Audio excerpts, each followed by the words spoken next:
Hai semuanya, Selamat datang di podcast kita berdua. Jadi pada hari ini kita akan chat atau ngobrol santai aja mengenai kejadian di masa lampau, especially krisis ekonomi di masa lampau pasca kemerdekaan Indonesia. Yes. Sebelum kita lanjut, perkenalkan, nama gue Askira Gabrielia Dan nama gue Ayasa Putra Alifa. Jadi pada tahun 1950, which is 5 tahun setelah proklamasi kemerdekaan Indonesia dan pasca PDRI. PDRI itu apa sih? PDRI itu Pemerintahan Darurat Republik Indonesia. Nah, pada pasca PDRI, perekonomian Indonesia berada pada masa tersulitnya. Iya.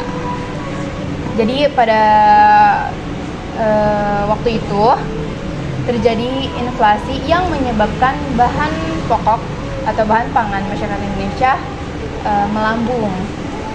melambung tinggi, dan utang luar negeri yang Tinggi juga, lumayan banyak. besar, sedangkan jumlah kas negara yang jumlahnya minim. Ya, kosong lah kas Ya. negara kita. Terus karena keberagaman mata uang juga waktu itu. Ya. Waktu itu yang beredar tuh ada 3. Ada jenis mata uang yang beredar pada waktu Ada itu. Nika, Javash, sama Ori. Yang Nika sama The Javash itu punyanya Belanda. Sedangkan yang Ori itu punya asli Indonesia atau uang Republik Indonesia. Nah, yang paling dominan itu uangnya Belanda pada saat itu. Nah, Menteri Keuangan kita pada waktu itu yaitu Bapak Syafruddin Prawira Negara mendeklarasikan sebuah kebijakan moneter pada tanggal 10 Maret 1950 yang bermaksud sebagai solusi dari segala permasalahan ekonomi yang terjadi pada saat itu. Dan kebijakan ini tuh merupakan kebijakan yang di luar nalar atau kebijakan ekstrim pada waktu itu. Bahkan sampai sekarang juga kebijakan tersebut tergolong kebijakan yang paling ekstrim ya. Nah, jadi kebijakan itu tuh mengharuskan masyarakat Indonesia menggunakan uang fisik milik Belanda menjadi 2 bagian. Nah, tapi yang digunakan itu cuma uang yang di atas 5 gulden doang. Iya, yang di atas 5 gulden.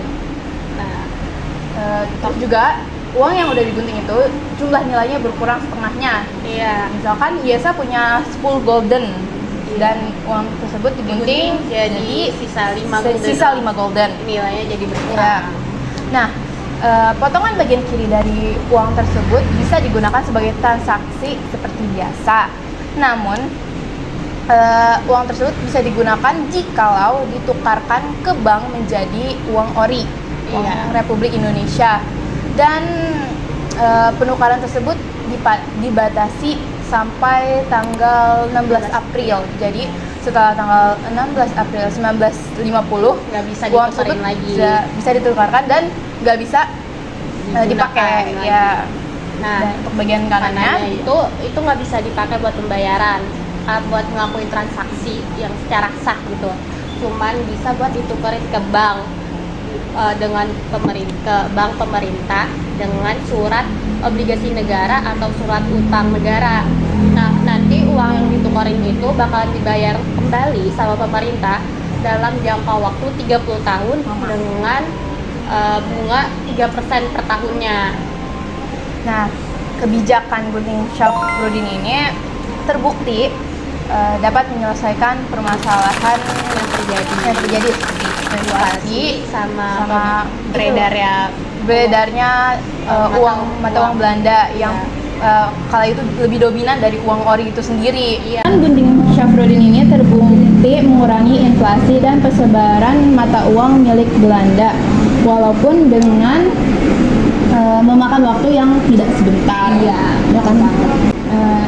Jadi itu dia peristiwa fenomenal yang terjadi di Indonesia pada masa lampau yang bikin geger masyarakat Indonesia pada waktu itu ya. Karena kebijakannya yang ekstrim banget. Belum pernah terjadi, itu yang pertama kalinya ya.